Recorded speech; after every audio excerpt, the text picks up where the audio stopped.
Amanda Richards. Good to see you. You too. Thanks for having me, Charlene. Always a pleasure. I have to tell you, we have received a ton of questions from attendees. And so I think I'm just going to read them off. Really fascinating, really good questions. I think the first one I'd like to get started with, if you're ready. Sure. Okay. Can you tell us about the types of senior living communities that are available with Chartwell, and where are they located? Sure. That's a beast of a question. So Chartwell currently has over 160 retirement communities. We operate in 4 key provinces. So we're in BC, Alberta, Ontario, and Quebec.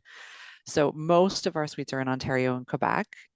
And the types of accommodation range from very, very independent, sort of townhouses or condo style living where people are really autonomous. They're doing their own, cooking and cleaning and sort of doing things they would do in their own home now, with the added peace of mind of that 24-hour emergency response and the access to all of the activities and programs. We go through the whole range of care that's available through assisted living and memory care. So the sort of the scope, the end of where we stop serving is really end of life. We go up to and including end of life care in many of our communities, as long as the person can be supported safely. So everything in between. Okay. And are these varieties available at all Chartwell locations in the 4 provinces? So the options are available in all 4 provinces, but every Chartwell residence is different. So unlike, sort of like a McDonald's is a McDonald's no matter where you go, a Chartwell residence is different everywhere you go. We have different sizes of buildings. We have, boutique style properties that have 50, 60 suites, all the way up to campuses of properties that have 600 and 700 suites in multiple towers. So it really depends on the individual property or properties that you're considering in your neighborhood. You can see the full list if you're interested in a particular area. You can go onto our website on chartwell.com. You can look in your immediate area and see which options exist for you. Generally speaking, we have options for independent living or independent living with some support services, assisted living, and memory care in all of those markets. It just depends on which buildings in particular offer them. I was just going to ask, how can attendees find out what communities and what residences are near them within their provinces, specific to the 4 that you mentioned. So I've just put chartwell.com in the chat for anyone that's interested in seeing where they're located near you. And you can search them. Sorry, Char, you can search them by care type, or you can search by geographic location. So if you're looking for a very specific, if you're looking for memory care, you can type in memory care and it'll show you the ones near you. Or if you live in the city of Toronto, you want to see if it's in Toronto, you can type that in and it'll pull up the 7 residences in that area. Fantastic. Thank you. Could you now I know there's so many locations and they're diverse and they vary, but I'm going to ask the question anyhow, and you may or may not be able to give me a definitive answer, but could you tell us a bit more about, so let's say in independent living, for example, what do the rooms look like? Or, 1 bedroom, dinette, sort of the layout, like is it a, 2 bedroom, 2 bath, as if you're, on MLS type thing. Give us an idea of like variety. The real estate side of things, sure. Yeah. So again, it does vary by building, but typically if you're looking in independent living, you could expect to find, in some cases, townhomes. In some cases, they are senior condos or apartments. So a 1 or a 2 bedroom with 1 or 2 bathrooms, a separate living area. Some of them have a separate den area. So you do get a nice range of sizes. You also can find studios or the more traditional name like the bachelor style apartments where it's all one big open space that's inclusive of a kitchenette and a living space and bedroom space. And then of course, private bathrooms. Everyone has private bathrooms. And I know that sometimes is a question because we think about retirement living and sometimes get it confused with long-term care or some of the shared accommodations. That's not the case. It is private accommodations. Fantastic. See? Okay, great. Thank you. Wasn't as difficult as I thought to answer. I will say while we've got our attendees here, thank you to those who provided your questions when you registered. They are hands down phenomenal questions, and we can see a pattern when certain topics were repeated. So the next slew of questions are going to be asked based on the volume of times they were asked when you RSVP'd. So the big one, we're going to just kick it off here, is cost. And I bet you, I was just going to say, it has to do with price. It's affordability, it's cost, it's, and really good questions. So I might just spit them out at you bit by bit type thing. So the first one is, how much does it cost? Yes, excellent question. And I'm going to give you the answer and then let you do some research. So it does vary. Like the real estate market, the cost is going to vary depending on where you are in the country, right? If you're looking in Vancouver, it's probably going to be more expensive than if you're looking in a rural town in Ontario. It does align with the real estate prices. So the cost of the monthly rent will vary depending on which building you're looking at and which location. It also varies depending on the level of care that someone requires. So an independent living suite is going to be less expensive because you're more autonomous versus suites where we're providing some care services or assisted living that tends to get a little more expensive or memory care because you're starting to purchase more and more of those daily services. The range, typical range, if you're in Ontario, you're looking anywhere from sort of starting around $3,000 generally and going up from there. But again, it really varies. Now, the good news is we've made pricing much more accessible because we know this is a big consideration for families. So when you go onto the website and you look at a particular building, you can actually look at the individual suite plans. You can see the layout of the floor plan, and on that it has the starting pricing for you.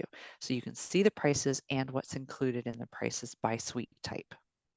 So fully transparent. Very transparent. We're not trying to hide it from anybody. We do know that people need to make informed decisions and that it's important. Cost is a huge consideration. And so the pricing is available on the website. Fantastic. Well, that helps with the planning, right? To Absolutely. see what is this going to look like for X period of time, number of years, all that sort of thing. It really helps people to make informed decisions. Exactly. Okay. This might be a two-parter. Is there any government, so again, with regards to affordability, is there any government help or any financial support for seniors on CPP/old age? So CPP and old age, you're saying if this is their only income stream, is there other support available? There is not sort of a government program that provides funding for retirement living. It is private pay. However, the care portion is often applicable under the Canada tax benefits. So you can apply for tax benefits to write off a portion of that care. So talk to your financial advisor, talk to your tax specialist or your accountant, whoever's filing your income taxes, because in many, many cases, people will be eligible for a portion of that tax credit back. Fantastic. Okay. You hit that question. Oh, So someone, again, it was related to cost and assisted living in a bedroom apartment, but you've explained that it's, you know, there's a variety depending on location, of course, and Mhm. the amenities, if you will, that are the care that is required. But this individual specifically asked about a place with a pool and possibility to walk and access basic shopping in the area. So are there properties with pools? Yes. Yes, we have properties with pools. And I would say almost all of our properties, I can't really think of a property that I've ever visited in my 12 years at Chartwell that doesn't have outdoor space to walk, whether or not they're in close proximity to shops and restaurants or things that you might want to venture over to. It does vary by location, of course. Many of them are close by to plazas and shops and restaurants. But again, when you look at the individual properties, you can actually see a little map of the area and see what's available in close proximity. And if you're looking at particular properties on the amenity list, it will show whether or not the property has a pool, if that's something that's really important.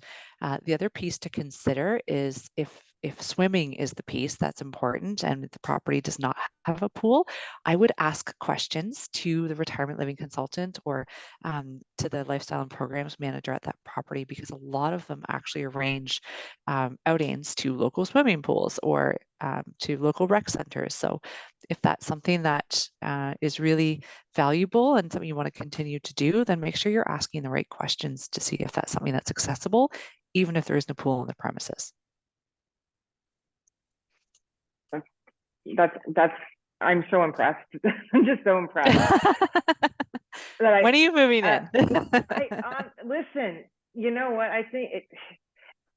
I'm a very social person, and so I just envision like access to so many people to hang out with and socialize, and Yes. you know, like it's called communal living, right?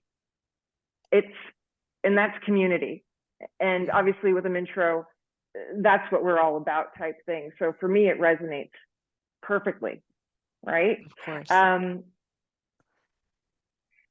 So this question is, you know, the monthly fee. So again, it's about what do things cost. So we know that you know, it varies. When it comes to sort of paying, how is it? Is it monthly? Is it annually? How does that sort of work? Sure. So unlike sort of a traditional lease agreement, if you were to go out and rent an apartment, you would sign a 1-year lease agreement. You have to reside for a year and then you pay month to month after that. Retirement living is all month to month. And so you sign an annual agreement that you're agreeing to the rate for that year, and then you pay by the month. And so if you choose at any time, or if you need at any time to make a move out of the residence, you're providing a 30-day notice and leaving the residence. You don't have to stay for a full year or 2 years or commit to something like that. It is To get month locked to in month. type thing. Yeah. Exactly. So there's a lot of flexibility and freedom Absolutely. with it. Could you, let's see. Okay. You brought up activities and you kind of jumped the gun a little bit, but now we're going to get into it because that was the second most popular topic, was Interesting. the activities. And so are residents actively encouraged to participate in activities? So that's a really good question. I like the way that was phrased. So I would say that at the end of the day, it comes down to freedom of choice and independence.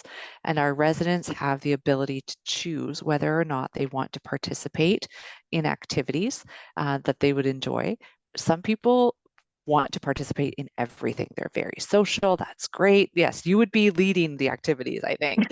But there are others who maybe they only want to participate when there's an entertainer. They like to come to listen to the music, but other structured group activities, they don't want to go and play bingo or do any of the art activities on site, and that's okay. Our residents have the ability to pick and choose what they participate in and when. Obviously, we'd love for people to participate in things, but again, it comes down to freedom of choice. So they're not forced to participate in things. Could you give us an idea of, you mentioned two, but a few more ideas of types of activities that are available, and do they vary from Mhm. location to location? Yes, so there are sort of six core fundamentals that we look at. So we have the six dimensions of wellness. So we've got some specialized programs to Chartwell in each of those areas. So a couple of examples would be things like Rhythm and Moves, which is an exercise class. We have a Java Music Club, which is not a music class, but more of a reminiscing and discussion group. We've got Artful Enrichment, which is an art program. There are spiritual programs. There are community-based programs.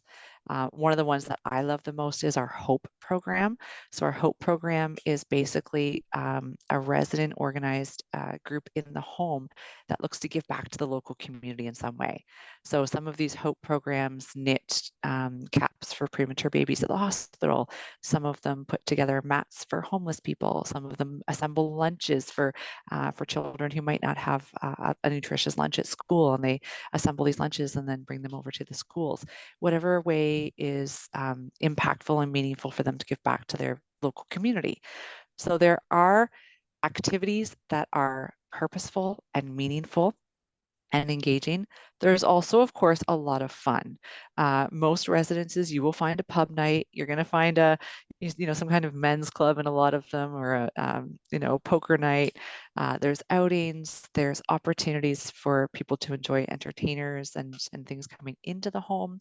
And then there's also lots of opportunities for seasonal changes on the calendar. So as much as there's probably the steady eddies, right? You've got exercise, Yep. you've got maybe a residence that really loves their trivia and bingo and things like that. Those would be your regulars on the calendar. But then, of course, there's a lot of seasonal fluctuation as well. There's also a lot of input. We have active resident participation with our lifestyle and programs manager, and they seek input from the residents to make sure that what's on the calendar is what our residents enjoy doing. So that actually leads right into the next question, which was, is there a posted schedule of events and activities? So how do your residents find what is on the agenda? Is it weekly? Is it monthly, per month? A little bit of column A and a little bit of column B. So there is a monthly activity calendar that's made available to every resident in the property. So generally they get that delivered to them, and then there's also copies of it floating around the residence. You can pick them up at the concierge desk, things like that.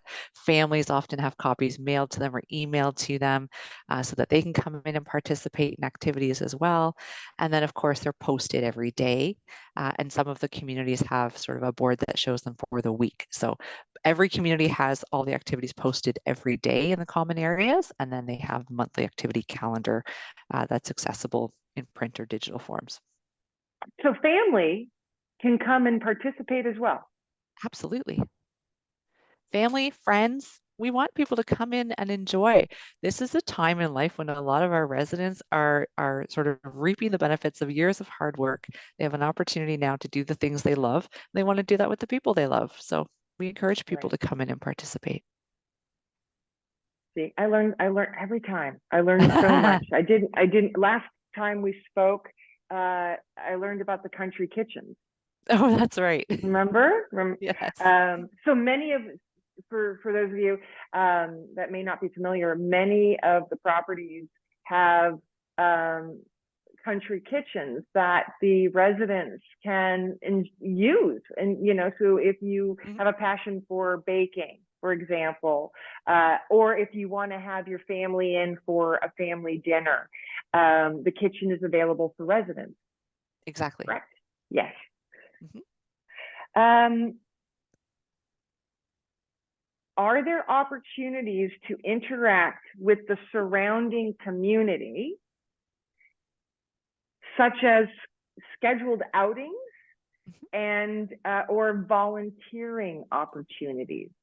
So the Hope program, for example, and the knitting, I could see my mom would be all over that because Right. she's an incredible knitter and would love to do something like that. And so that's kind of along the lines of, you are volunteering your time and your craft and your talent for the greater good, right? Yes. So yes, again, interact with the surrounding communities through outings and volunteering. So yes to both, right? At the end of the day, our residents, again, have that freedom of choice. They get to decide how they spend their time. And so um, we will organize outings for the different properties. I know a lot of the properties have outings to go shopping, or they go to the museum or the festivals or the art galleries, or go for a dinner or a lunch. There's all kinds of things to do. You name a place, we'll go. But then on the other side, for the volunteering, there are some residences that have groups of volunteers that will go out into the community, and there's other individuals who have been members of a Legion or a Lions Club or a community group that's giving back, that are still able to participate in those activities. They're just, commuting to and from a Chartwell residence rather than commuting to and from their previous home. So people can absolutely maintain those passions and interests in giving back, whether independently or in a group that has been created by Chartwell. right? Got it. Right. Okay. Well, that was it for activities. Moving on. This is good. So it's timing. The topic is timing. When to start looking for a retirement home or senior living property, or when to start the retirement plan. So they kind of go they can go hand in hand, right? They're really related. They can be related. So if you are very proactive, there is a great sort of rule of thumb, and that's the 40-70 rule. That being, when your parents are in their 70s and you're in your 40s, it's an ideal time to start the conversation. No one's making a move right now. We're not doing anything drastic, but it's a good time while people are in good health to sit down and have that conversation. If and when the time comes, what would be important to you in your environment? What do you want to see? Where do you want to go? Have you already picked a retirement residence that you really want to consider? So start having that dialogue early so that you can make a plan. If you're a little further down the line and maybe considering something a little more imminent, the best advice that we can give is to plan in advance, because the hardest time to make a plan is when you're in a crisis. And unfortunately, most of the calls that we receive, especially coming up to the winter months, January, February, not a lot of people want to make a move in those wintry months. They come because of a crisis situation. Someone's had a fall, they're in hospital, they can't go home. Now they need to make a decision very quickly. So if you can avoid making those decisions in a crisis moment, it is advantageous to be able to have time to shop and look around and get all your questions answered, figure out which community you feel best in, and then make your decision to move into that community when you're ready to actually transition out of your current home. I really think it's goal setting 101. If you're going into your retirement years, you've retired, or you've downside, or you've simplified your life, where do you see yourself in 5 to 10 years? And actually doing the homework of challenging yourself to answer those questions. What is the lifestyle I want? Where?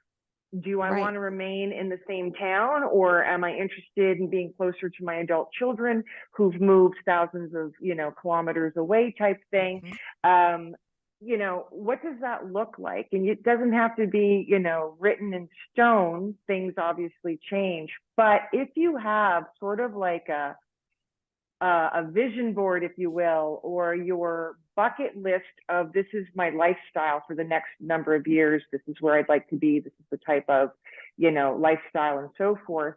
I think that, it's just having the information and going through that exercise is so beneficial, not just for yourself as an individual, but for family, or for the adult children that are having conversations, let's say with mom and dad, or an aging loved one type thing.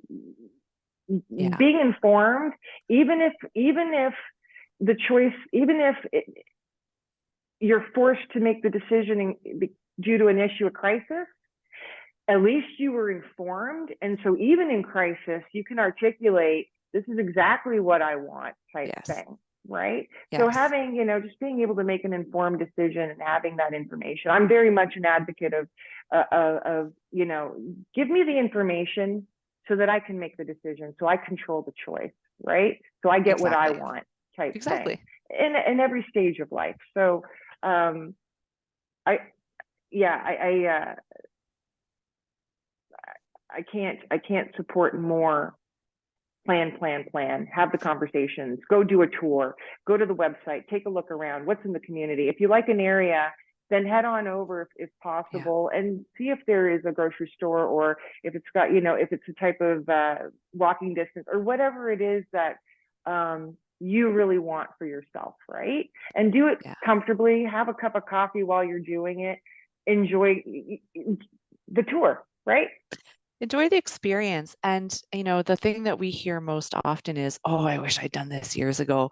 And, hindsight's 2020. But when it comes to care levels beyond independent living, if you're looking at assisted living, you're looking at memory care, memory living for a loved one, um, it's better to make a move before things progress to a time when it's difficult to make a move. So if someone is starting to experience some challenges with their physical health or with their cognitive health, again, we always say it's better to be proactive and make that move earlier rather than waiting until it's you're sort of in dire straits and you have to make a move. It becomes a lot more stressful on the family and on the individual.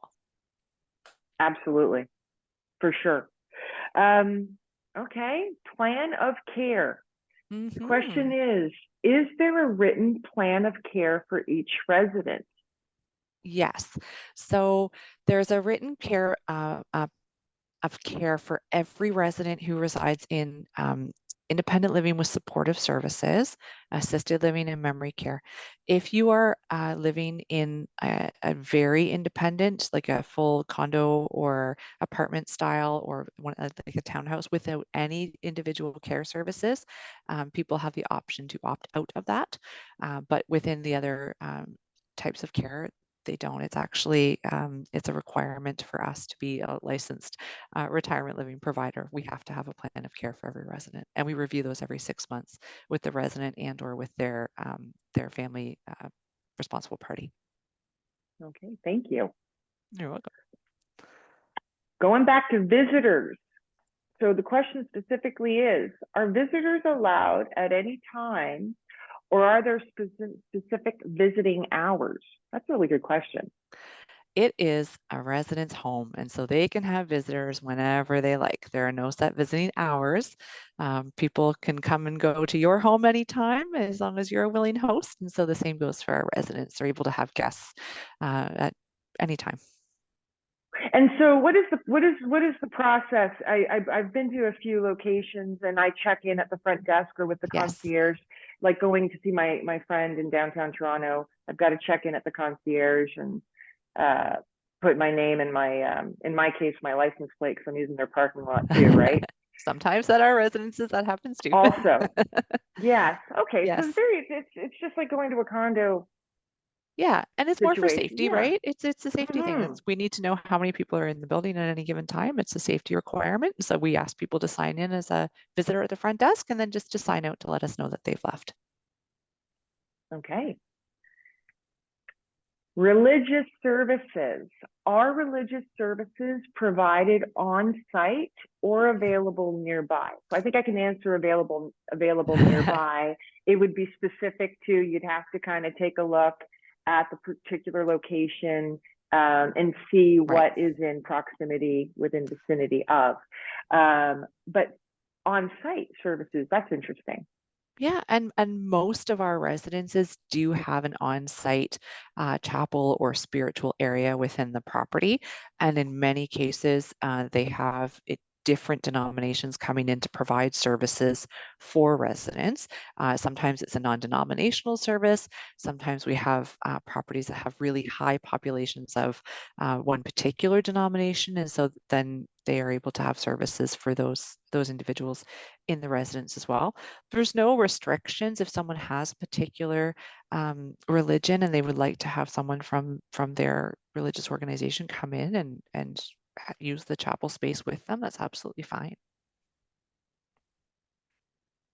Fantastic. This would be along my lines. So food, Now I'm nervous. food. Are residents allowed to take food back to their room? Oh, great question. Of course, you can take food back to your room. It's your suite. You can take food back to your room if you want to.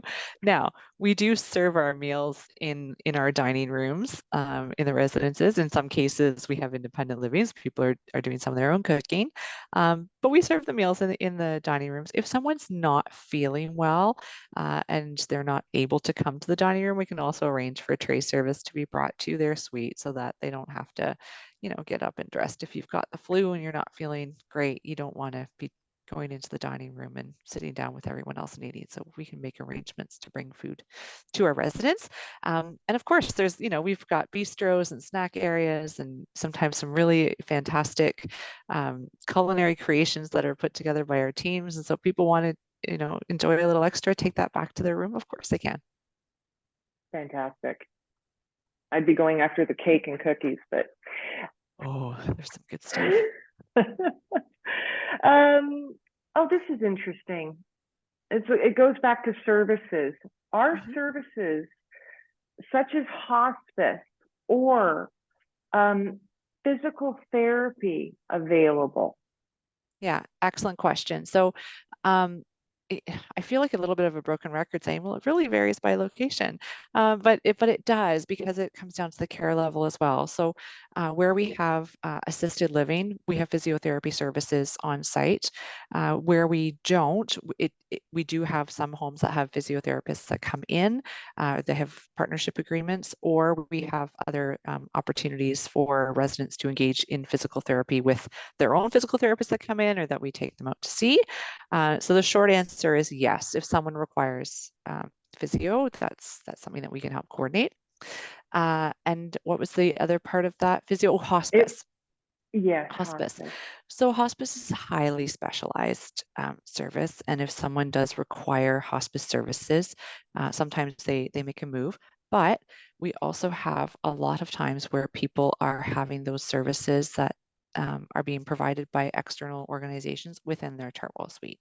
So if someone requires end-of-life care and we're able to support them safely in the environment, then we will continue to do so and work with their healthcare providers to make sure that they're comfortable and everything that they need is available. So if it can't be accommodated and a move is required, then we'll help with that transition to hospice. But if it can be, then a lot of people opt to stay at Chartwell. Of course, yes, I can understand that. Mm-hmm. Is that something that could be answered? Is that a question that could be answered when people are, looking into and researching various locations? So, for example, if I was looking at a location with my mom, and we know that she's at a point here where she's no longer independent living. It's going to be assisted, and the needs are going to increase with time. And we, sort of her life journey type thing. Would Chartwell be able to answer the question of would hospice be able to be provided in this particular residence, or is it more specific to what's happening, what is required at that time? And this is a question coming from absolute ignorance because I don't really, I'm not, no. Touch wood, I'm not familiar with that, and hopefully not for a really long time. So I don't know. It's a very good question, and none of us have a crystal ball, right? We can't tell what the future will bring for any one individual. We can make some assumptions based on diagnosis sometimes, but we don't actually sort of have like a hospice program, if you will. It's end of life care depending on what that person needs. For some people, that means that they just need more companion support, or they might need some help with moving around, some ambulation, things like that. For others, it could mean that they need advanced pain management, requires 24-hour intravenous, and that's, that requires 24-hour acute nursing care. So that's not something that we would do in-house. That is something that would be more suited to a hospice environment. So it really comes down to the individual circumstances and our ability to keep them safe and comfortable. That's key. Yeah. Okay. Thank you. You're welcome. So we go from sort of heavy to more of a lighter. Are your residences furnished or unfurnished? So I am assuming we're talking about a specific unit, apartment, if you will, suite. Right. All of our suites, our units are unfurnished. People bring their own furnishings from home. You have, procured your furniture over the last number of years. I'm sure you want to enjoy that in your new home, or in some cases, people go out and buy all new furniture for their new home, whatever suits you. But yes, they're unfurnished. They're available for our residents to decorate to their own personal tastes and bring their own personal belongings. The only exception is if someone is joining us for a respite stay. So a short period of time, whether they're coming in to convalesce after a surgery, they want to try it out before making some kind of a commitment. They're joining us just for the winter, and then they're going to be going back to their home in the spring. If someone's coming in for a short period of time, then we provide a furnished suite for that. You don't have to drag all your furniture from home and then drag it back. So if it's a short-term stay, like you said, respite, or the winter months type thing, which was really brilliant being in Canada to avoid just shoveling the shoveling. snow. Yes, exactly. Really, you have Chartwells have furnished, just move in, don't have to unpack anything other than clothing, what have you. Is there a minimum duration for considering? Is it a week? Is it a weekend? Because respite care, for example, could be someone's convalescing after, hip replacement or whatever the case, may be. Right, exactly. So typically I think it starts at a 2-week minimum stay, and then the maximum length of stay is a couple of months. So you can stay for 60 days, and then after that, it's more of a permanent situation. So right, yeah. I actually have a friend, and her mom lives with her full time. And my friend was traveling abroad for a few weeks, and because mom can't be left at home alone, she selected a location. I think it was a Chartwell, actually. Hope so. For the 2-week. I think it was for the 2-week period while she was abroad. Mom was fantastic. And it gave my friend peace of mind because she knew mom was in a really good, safe environment, social environment, could get up to no good, quite frankly, with, other people her own age type thing. She's enjoying her vacation at the same time, right? And it's a wonderful way to experience retirement living. And you can try it, and you can do it. You could, come for multiple respite stays before making any kind of commitment. I mean, I thought it was brilliant. I thought it was a brilliant way of making sure mom was great, quite frankly. And it was such a wonderful experience for all of them that with future travels that my friend and her partner are doing, this was the solution that worked for everybody. I had no idea that was a service that was possible. And, it's not really respite per se. It's, it's just mom, it's just not respite, but it's another scenario where, senior living and retirement residents in Chartwell specifically provides a really incredible solution to a different scenario, a fun scenario, a good scenario type thing. Yeah. Absolutely. Okay. Fun one. What are the rules around pets? Oh, pets are such an important part of of our lives for those who've had a pet. I cannot imagine the thought of making a move without my pet. So yes, pets are absolutely permitted in our Chartwell residences. Now, I mean, we don't encourage people to move in with like large animals, but small dogs and cats, and we've got birds and rabbits and fish and gerbils and all kinds of small animals that live in our residences. Fantastic. So you keep the family, fur babies or what have you. Yes. Again, it's like you said, it's residence. It's your home.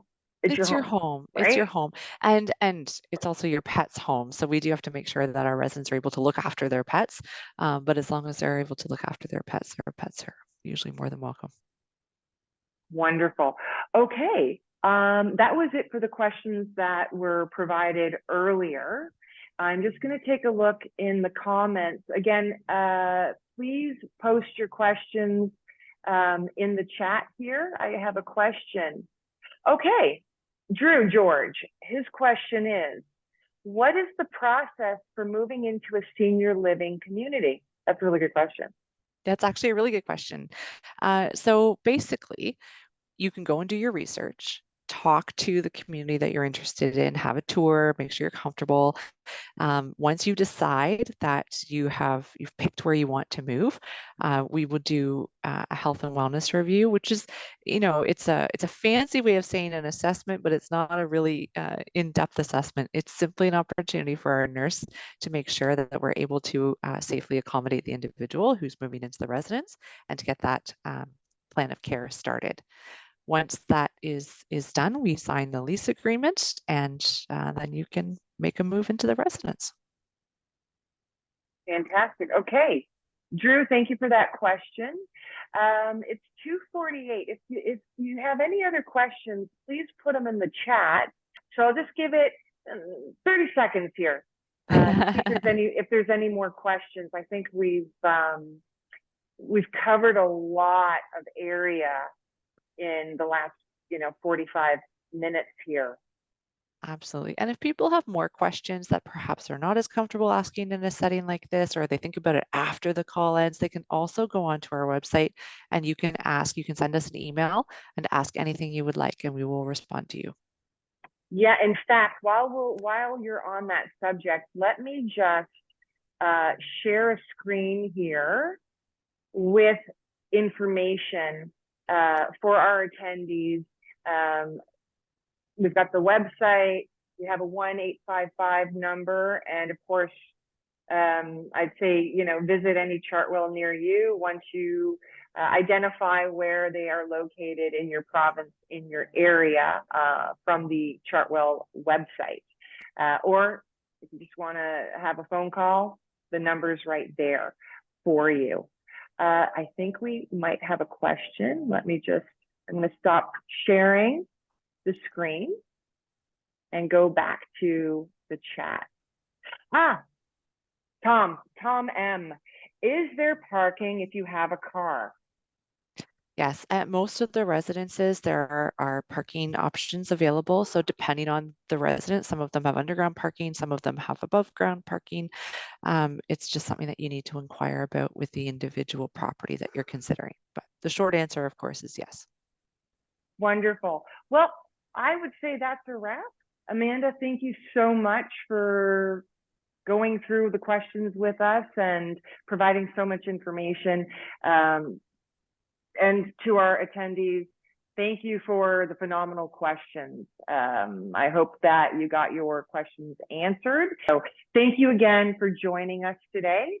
Have a wonderful afternoon, and we look forward to seeing you again in the future. Thanks so much, Charlene. Thanks, everyone.